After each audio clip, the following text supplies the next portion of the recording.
Olá, meus cumprimentos a todos vocês que acompanham a partir de agora o programa Veja Bem. Lembrando do nosso número aqui do programa Veja Bem, 99383-2019. Envie uma mensagem para mim, vou anotar o seu nome, seu número na minha agenda, colocar na minha lista de transmissão e semanalmente eu vou enviar para o seu celular um conteúdo de qualidade, um conteúdo de ponta. O objetivo desse programa é libertar as pessoas através da informação.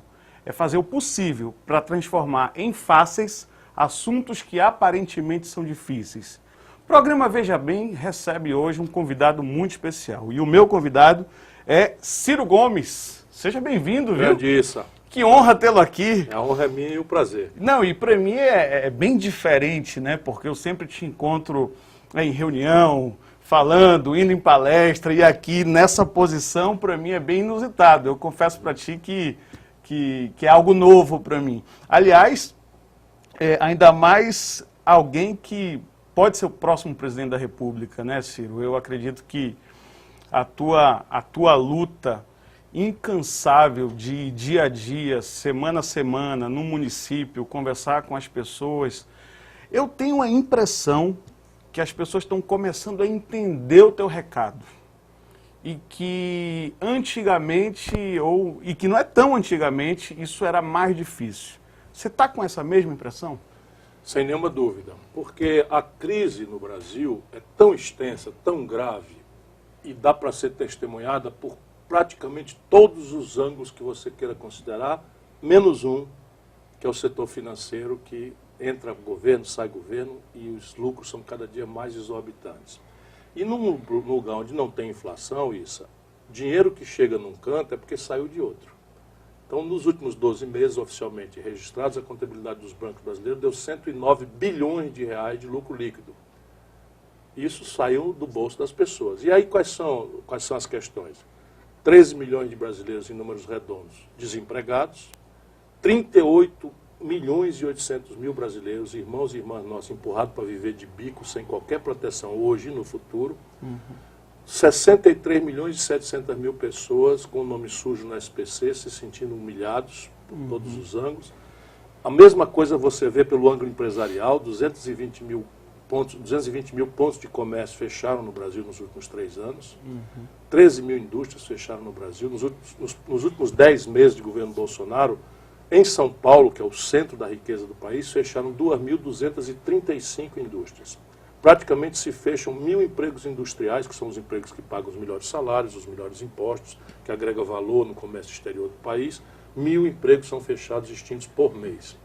Isso tudo mostra a barbárie, né? Você vai encontrar isso na violência, 57 mil homicídios em 12 meses, oficialmente levantados, está até caindo um pouco. 66 mil mulheres, irmãs nossas mulheres, nossas esposas, foram estupradas no Brasil oficialmente. E esse é um número subnotificado, porque as mulheres têm vergonha, são maltratadas nas delegacias, a polícia não tem treinamento, por regra, para dar o tratamento respeitoso que elas merecem. E não raras vezes sofrem a culpa, porque pintaram a boca de uma cor, usaram uma roupa que estimula algum selvagem a se sentir autorizado a uma violação da privacidade, da incolumidade do corpo da mulher. Portanto, é um problema muito grave. Ele não vai ser resolvido sem muita ideia, sabe, uma ideia generosa, sem muito exemplo, porque o discurso político está muito desmoralizado. É preciso, para cada ideia, trazer o exemplo prático para o nosso povo entender, e sem militância. Presidente, em menos de 3 minutos agora, você já falou uma série de números e de dados relevantes. Como é que tu guarda esses números na cabeça? Bora falar um pouco dessa questão. Como é que tu usa a tua memória? Porque, veja, só para complementar, outro dia eu estava em casa conversando com a minha esposa, e aí, isso eu te acho muito inteligente. Aí eu vou no outro grupo, isso eu te acho muito inteligente. Eu digo, vocês nunca andaram pro Ciro. Eu não tenho a mínima condição de ser considerado inteligente te ouvindo, te assistindo, isso é modéstia sua. Todo mundo é inteligente. Como é que tu consegue ter tanta informação? Bom, primeiro, amor. Eu faço o que eu amo fazer. Eu dediquei minha vida ao povo brasileiro. e tenho sido prodigamente, generosamente. A única eleição que eu não consegui até agora foi a de presidente da República. Mas fui governador com 32 anos de idade, o mais popular do Brasil. Fui prefeito da 5ª maior cidade brasileira, o mais popular do Brasil. Fui ministro da Fazenda, ajudei a fazer o Real. Fui ministro da Integração Nacional, fiz o projeto de São Francisco. Fui o deputado federal mais votado do Brasil. Portanto, é amor, muita dedicação. Segundo isso, equipe. Tu já era assim quando tu começou? A vida inteira eu fui assim. Mas agora eu estou dando mais relevo aos números, porque é a única forma da gente trocar o ambiente de ódios e paixões que ideologias estão rachando o Brasil. Hoje, praticamente, o Lula faz o que bem quiser entender, bate na mãe, anda nu, e o petista fanático relativiza, justifica e explica. E assim o bolsonarista fanático. Então o Bolsonaro pode dizer a maior bobagem que for, pode bater na mãe, palma, e as pessoas relativizam e defendem e tal. E isto vai rachar o Brasil de um jeito, porque só a inteligência, só apostar na inteligência do povo, ajudar o povo a entender sem paixão, sem ódio, mas com inteligência, e todo mundo é capaz de entender. E de onde é que vem? Vem de uma imensa equipe. Essa é a tarefa, é juntar as inteligências do povo. Então hoje você esteve comigo no INPA, porque eu vim fazer 2 palestras, mas pedi para passar no INPA, porque o Instituto Nacional de Pesquisa Amazônica é onde estão os maiores sábios, a maior concentração de conhecimento científico acumulado sobre a Amazônia, que virou um problema do mundo. Todo mundo acha que pode dar um palpite, e só quem não tem tido o direito de dizer de fato aquilo que sabe fazer é o amazônida. Então, eu faço isso sistematicamente. Então, eu faço com entusiasmo. Você também acompanhou lá, e o moderador do debate dizendo, menos, Ciro, menos tal, porque... Eu, apesar de exausto, eu faço isso tudo com muito entusiasmo. Agora, então, eu tenho uma equipe monstruosa. Agora, o resto é treinamento. Agora, isso não me exime de errar. Sim. Então, eventualmente, eu posso sair um número errado e eu tenho que corrigir e tal, porque eu acompanho isso para ajudar o povo a entender. Algo ao redor de 500 indicadores. E eles têm que estar... acompanha, por exemplo, período... a imunização, a cobertura vacinal do Brasil... despencou. Aí na hora que tu vai falar de saúde, de vacinação, vem o número... Eu tenho que estar pronto. Tem que estar pronto. Eu tenho um observatório trabalhista, é importante que todo mundo saiba, está na internet, isso é checado, rechecado. E eu estou querendo examinar o governo sempre com isso. Então, se eu digo que o governo é ruim, eu não posso dizer isso porque eu não gosto dele. Eu preciso explicar com respeito ao povo, especialmente ao povo que votou no Bolsonaro, que é o meu povo. Eu não aceito essa ideia petista de que 70% do Brasil virou fascista do dia para a noite. Sim. Porque eles não têm a menor humildade para saber que isso aconteceu como um protesto. E tem que separar o eleitor do Bolsonaro do fã do Bolsonaro, né? Não, até o fã eu respeito todo mundo. Porque tem aquele fã que, como você disse, ele pode fazer qualquer coisa... Mas ele não está fazendo isso porque é mal. Ele está fazendo isso meio por uma necessidade religiosa. As pessoas estão muito inseguras, estão com muito medo do futuro, do ambiente. E esse medo, esse temor do futuro predispõe as pessoas ao autoritarismo. Normalmente são jovens que não têm carinho em casa, são famílias desfeitas, o pai não beija, não abraça, e que vem na figura máscula do valentão, do durão. Frases de efeito. A simplificação grosseira de um mito, eles até chamam de mito, que vai resolver por nós os nossos problemas. Isso é uma grosseira mentira que explora um povo muito sofrido. E eu amo esse povo, mesmo aqueles que fazem, e sou muito respeitado por todo mundo e tal. Então veja, equipe, estudar, amar, mas aí falo, então, imunização, despencou a imunização no Brasil. A gente vinha numa faixa de 86%, 90%, e de repente caímos para 57%. E isso é grave, porque voltou o sarampo, que o Brasil era uma área certificada, internacionalmente de área livre de sarampo, e a gente precisa discutir isso, ajudar o povo a entender por que eu acho o governo muito ruim. Então a execução orçamentária, eu acompanho. Se o cara diz que segurança pública é uma prioridade, o dinheiro gasto tem que mostrar essa prioridade, ou então é mentira. Pois bem, a execução orçamentária, o dinheiro aplicado em segurança pública pelo Bolsonaro, é um dos menores da história do Brasil. De longe, as pessoas, e aí é quase que unanimidade, dizem que você é o político mais preparado, mais inteligente, mais capacitado. Eu quero o meu em voto. Eu vou chegar lá. E aí, e até aqueles que não votaram em ti, ou que não gostam de ti, reconhecem que é bom te ouvir. reconhecem que é bom saber o que você está pensando, saber o que você está falando. E isso eu ouvi de muitos empresários, inclusive aqui de Manaus. Os marqueteiros, aí trazendo para a pergunta, os marqueteiros, os mais especialistas em política, eles dizem que campanha é emoção, não é razão. E tu demonstra ser muito racional, muito cartesiano, e talvez você acha que o fato de não agregar uma carga emocional numa campanha ou numa eventual estrada política, isso é o que ainda não te fez presidente da República? Não, é um fenômeno muito mais complexo e a gente não tem... induz. Não mesmo. Não mesmo. Porque repare, eu peguei esse cacoete de Ariano Suassuna, mas eu gosto, porque eu prefiro isso do que o ok, tá ok, tá ok. Sim. Americanismo sem fundamento. Então, veja, eu nunca perdi uma eleição no meu lugar, na minha comunidade. Nunca. É uma honra muito especial, minha gratidão é extrema. Isso aí. E eu não estou nisso agora. Sim, nunca perdi. Dizer isso, as eleições presidenciais, eu ganhei no lugar que me conhece. A última, agora, 2018, nessa 2018, você ganhou no Ceará. Ganhei folgado. Folgado. No primeiro turno eu ganhei folgado. O Bolsonaro foi em terceiro lugar. E, enfim, minha turma lá ganha todas as eleições. Nós somos uma grande equipe e tal. Eu sou o mais experiente, o mais vivido ali, mas estou muito orgulhoso. Tem muitas proezas acontecendo num lugar que é muito pobre. Portanto, eu mais ou menos conheço a manha de ganhar a eleição, né? E não é, acredite, porque lá em São Paulo, a elite me acusa de temperamental. É só o que falam de ti. Então, mas repare. Aqui em Manaus temperamental. Eu vou falar de ti, falar, mas o temperamental Ciro é alterado. Alterado. Isso quer dizer o quê? Uma emoção que prevalece sobre o racional. E aí os marqueteiros acham que eu não posso racionalizar nem uma coisa nem outra.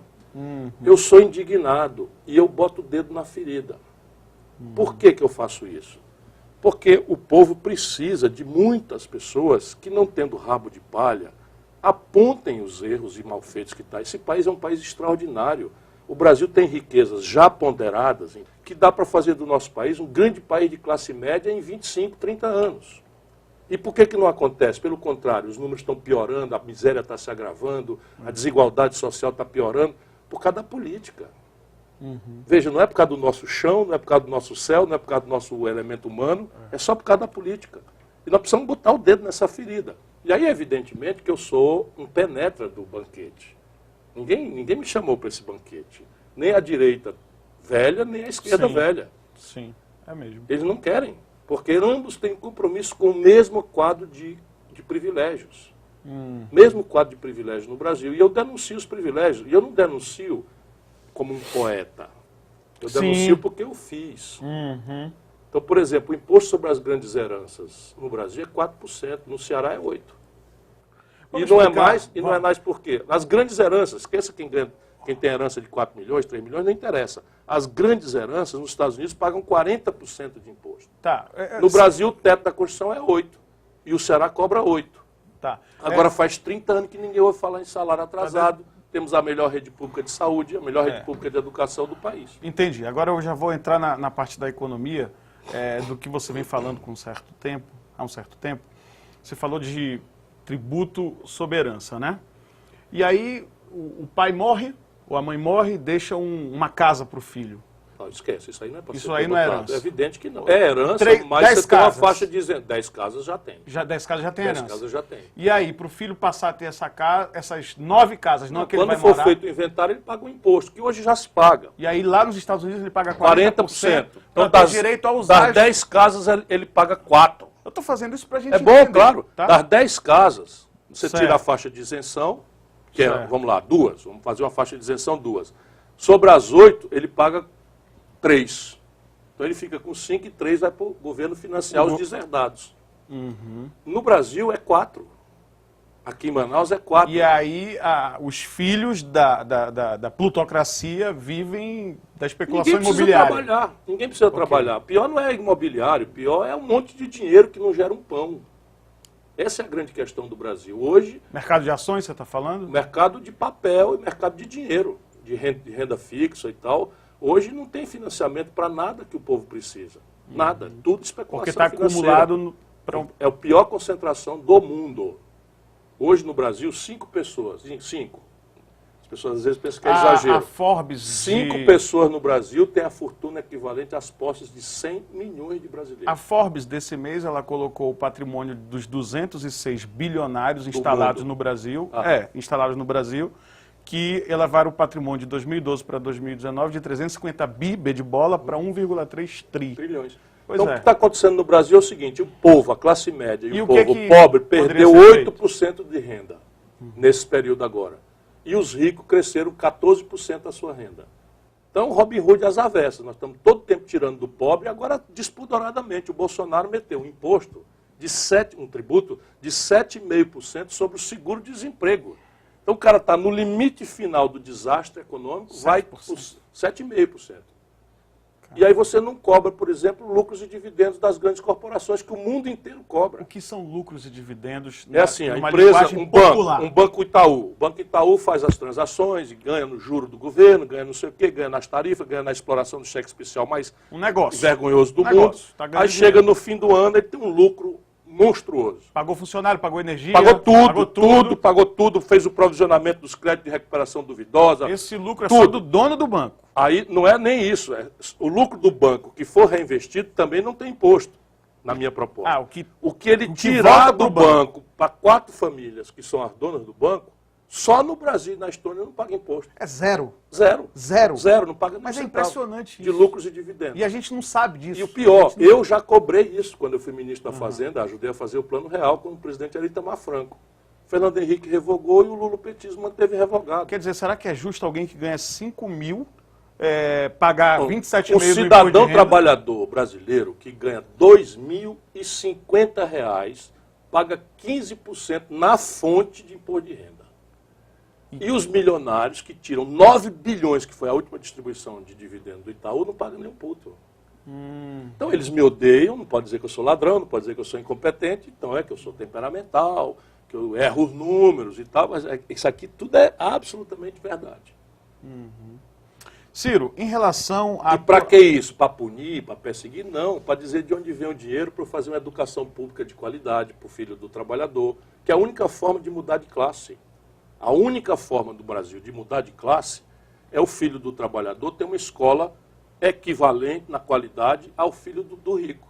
Aí você iguala as oportunidades e aí daí para frente ele vai sozinho. O rico vai te ouvir e vai dizer assim, mas eu trabalhei a vida inteira, isso aqui é meu, não pode tirar. Qual seria o teu discurso para fazer esse rico a mudar a concepção dele de riqueza? Eu não tenho nada contra o rico, nada contra o rico, nada. Apenas eu quero construir uma nação que não tem um apartheid social como a nossa. Então, veja, eu falei números aqui. E como fazer o rico entender isso? É muito improvável. Com todo respeito. É muito improvável. Né? Você tem espírito público, sim, você tem cristianismo, você tem solidariedade, você tem valores morais, que a maioria cultiva. Mas aí tem uma parte da elite brasileira que botou uma pedra no lugar do coração e quer que o povo se lixe.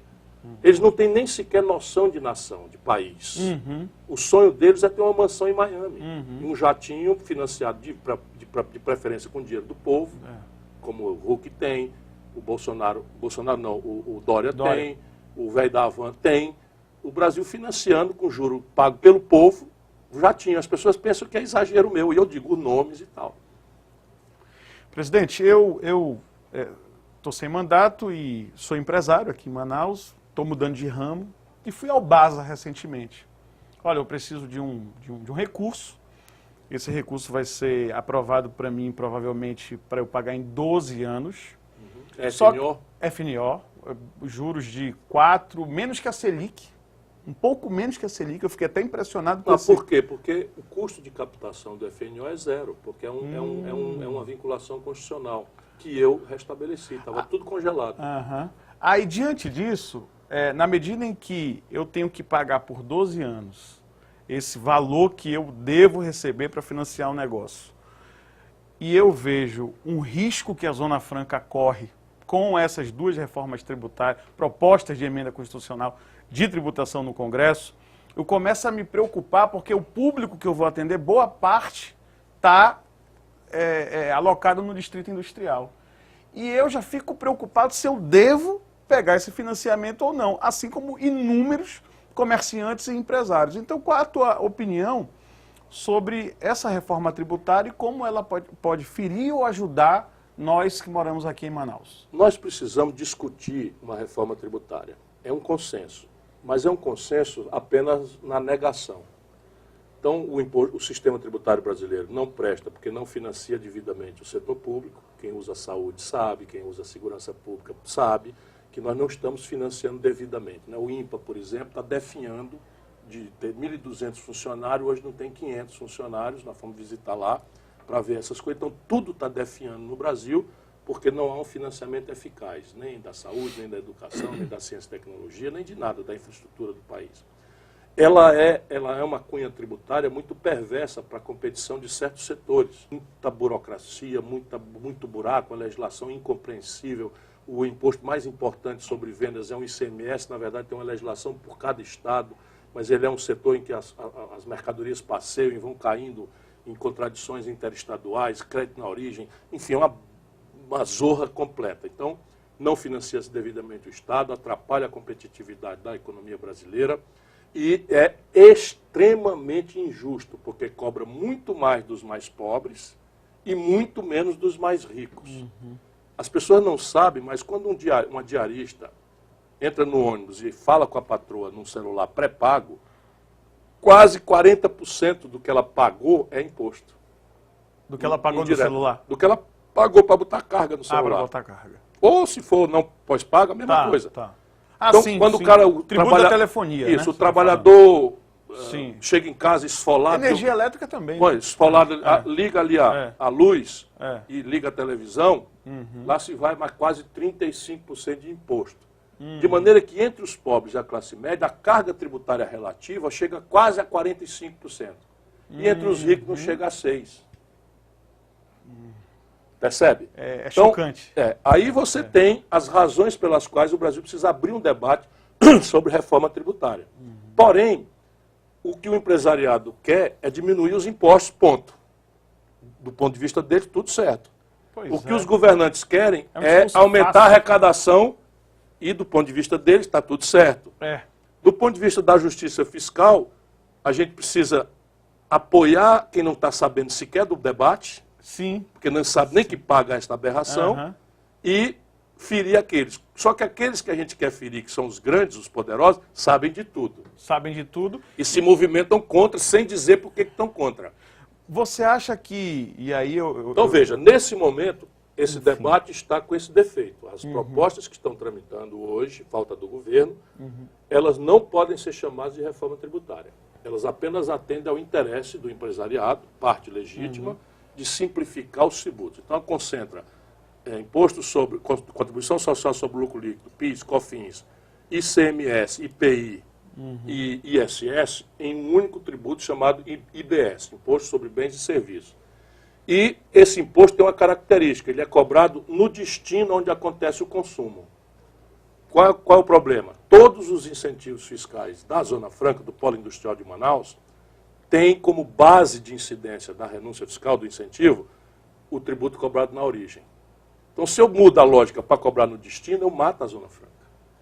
E isso o político da Amazônia precisa ter lucidez para isso, para entrar nesse debate. E se associar com os nordestinos, que não temos uma Zona Franca, mas temos uma política industrial, pelo menos o Ceará, muito agressiva de atração de investimento. Pernambuco tem, Bahia tem, e também acaba. Um professor da Unicamp chamado Ladislau Dobel, conheço bem. Ele alega que os políticos já não governam mais, que quem governa é o sistema financeiro, os intermediários. Você concorda com isso? Sem nenhuma dúvida. Hoje, no essencial, quem manda no Brasil não é o poder político eleito pelo povo. Mas os políticos têm um papel indeclinável, é que eles recebem o voto e são testa de ferro e tomam as decisões. Vamos tomar um exemplo aqui do Bolsonaro, com história. Nada de ser emoção, nem ódio, nem rancor, não tenho nenhum. Fui colega do Bolsonaro, nós trabalhamos juntos 4 anos como deputado federal, fomos colegas lá, né? E conversávamos cordialmente, então não tenho nenhum problema com o Bolsonaro pessoal. Mas veja, o Bolsonaro votou contra todas as propostas de reforma tributária desde a década de 90 até agora. Todas.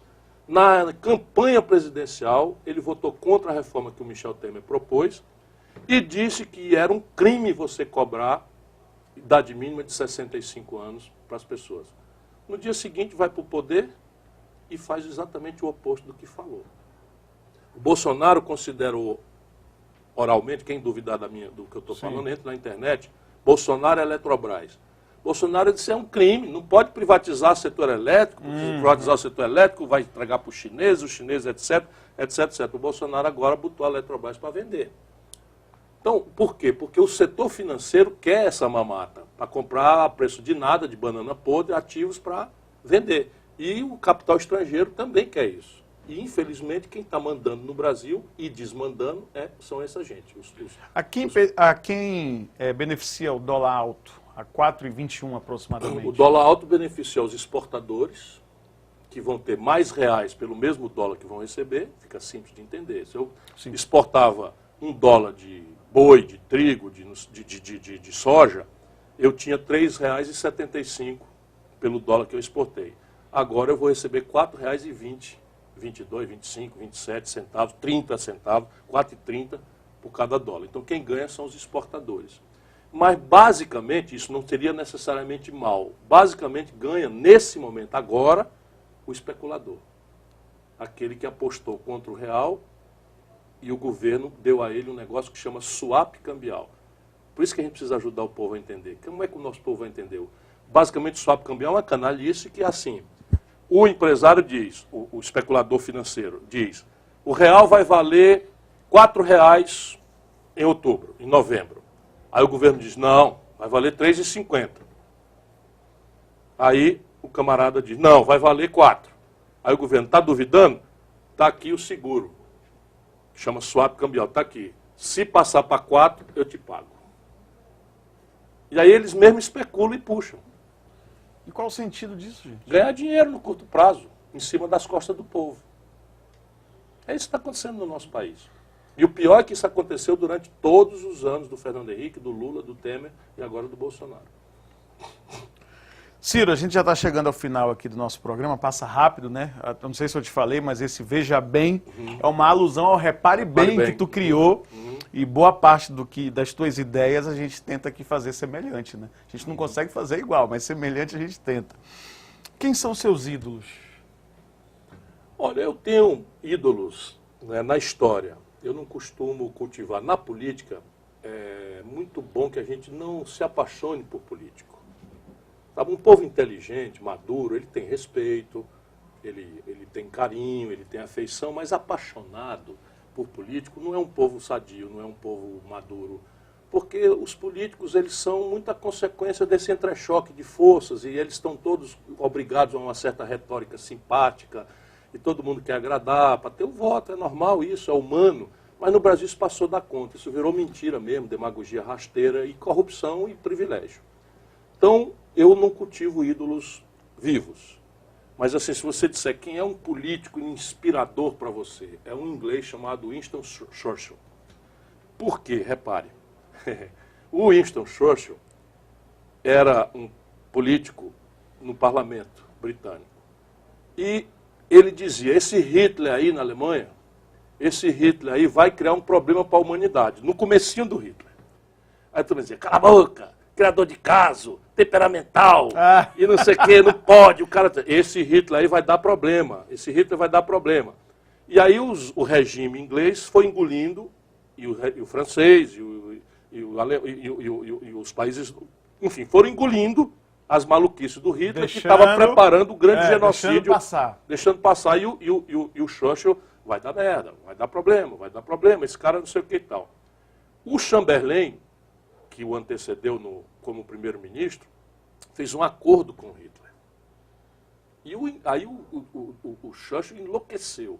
Foi talvez o único cara proibido de falar na BBC de Londres.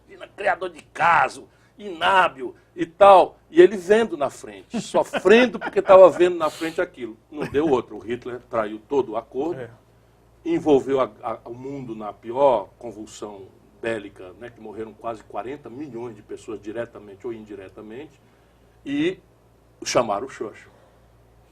E olha, veja como a vida é. Chamaram o Churchill, ele administrou sozinho a resistência ao Hitler. A Espanha já estava com um fascista, que era o generalíssimo Franco, Portugal com um fascista, que era o Salazar, a Itália com um fascista, que era o Mussolini, a França capitulou vergonhosamente no primeiro momento, botou lá um governo títere em Vichy, com o general Pétain. Os países, enfim, Países Baixos se renderam rapidamente na primeira escaramuça, a Inglaterra ficou sozinha. E o Churchill resistindo sozinho, pesadamente bombardeado a Londres, e tinha um abrigo para ele e ia para a rua. As bombas caindo e ele para a rua. Ele te inspirou também, né? Não, ele me inspira muito, porque inspira, é um homem dedicado à causa do povo. Agora veja como a vida é. Ganhou a guerra, e na primeira eleição que aconteceu, na sequência dessa vitória extraordinária para a humanidade, perdeu a eleição. Portanto, perder a eleição também é uma coisa muito digna e honrosa. Que maravilha ouvir isso. Signo de Escorpião. Tem muito político com signo de Escorpião que eu conheço. Tu acredita nessa coisa de signo? Não. Eu acredito muito, assim, eu tenho uma formação cristã e eu acredito muito na lição, no testemunho de Jesus. São coisas assim muito práticas, para além da deidade, de ser ele mesmo a deidade aqui na terra. Jesus nos ensinou a amar o próximo como a si mesmo. E esta é a lição perdida do cristianismo no Brasil. Talvez seja a principal, né? É a principal. Por essa razão virou a religião mais popular no Ocidente, o cristianismo. E nós perdemos essa noção. Hoje eu vejo pessoas com a Bíblia na mão, fazendo apologia do ódio, da violência, da discriminação pela preferência sexual, da discriminação pelo gênero, da discriminação pela cor. Isso tudo é uma violação do espírito cristão que nós precisamos restaurar. Presidente, tu tem noção já que tu está fazendo escola, né? De pelo menos deixar muita gente que te ouve mais inteligente. Porque vários e vários jovens, e eu estou aqui como presidente do PDT, procuram um partido pelas tuas ideias, pelo que você fala. E nós, dentro do PDT, a gente tem lugares, momentos para debate, e às vezes a gente pega um vídeo teu e a gente debate esse vídeo para entender o que você está querendo dizer, mas entender profundamente, a gente vai na raiz, né? E como a gente evolui com isso, né? Você não fala um assunto de forma rasa, ou seja, você sempre acreditou na inteligência do povo? Sim, é uma aposta que eu faço. Eu sei que o povo tem dificuldade de informação, mas sei que o povo é muito inteligente. Então, qual é o esforço nosso? O esforço nosso é fazer com que a informação chegue ao povo. E aí, deixa eu lhe dizer, eu quero muito ser presidente do Brasil. Eu sinto muita vontade de pegar ali e fazer história, ajudar o povo brasileiro a restaurar a esperança, a confiança no futuro. Mas antes disso, eu estou me ocupando, e já estou muito premiado, de criar uma corrente de opinião. De ajudar o jovem brasileiro a pensar, a entender o país, a compreender as raízes da crise. Que não é fulano de tal, Beltrano e tal. Isso é um problema estrutural grave, a forma como o Brasil é posto de forma descuidada na relação internacional, falta de projeto ao país. E isto já me compensa muito. Nós estivemos na Universidade Federal do Amazonas juntos, você não tem ideia, 1.200 pessoas para ouvir um político um tempo desse. Né? Isso é uma coisa, não tem nada que pague. A não ser eu dobrando o esforço para... Nos últimos 4 anos foi a maior reunião política dentro da UFAM. Isso está acontecendo no Brasil inteiro. Isso me falaram o dia todo hoje. Está acontecendo no Brasil inteiro, porque os jovens são, a um só tempo, as maiores vítimas dessa destruição do futuro do Brasil, mas são também a semente da insurgência. Eles têm a inquietação. Se você der a eles os instrumentos para compreender e disser para eles, não sou eu o salvador da pátria, o anjo vingador, que vai resolver por ti o teu problema. Eu vou te ajudar, mas você tem que vir para a luta. Tem que se organizar, saber o que está defendendo e não ficar dependendo de salvador da pátria, culto à personalidade, que é uma deformação grave que nós estamos vivendo também no Brasil. Ciro Gomes, muito obrigado pelo bate-papo aqui ao programa Veja Bem. Vai ser candidato a prefeito ou não? Olha, nós queremos, a direção nacional, acho que você está pronto. E te ouvindo só me anima, né? Não, mas eu quero agradecer. Mas faça no seu tempo. Eu quero agradecer a deferência. Você chegou aqui em Manaus e disse que se dependesse de você, eu seria o candidato do PDT. Acho Essa que você tá deferência pronto, para mim acho que você está pronto e não é porque é fácil, é porque é necessário. é necessário. Obrigado. Um abraço. Obrigado de coração. Um abraço e até semana que vem com mais um programa de ponta aqui pelo Veja Bem.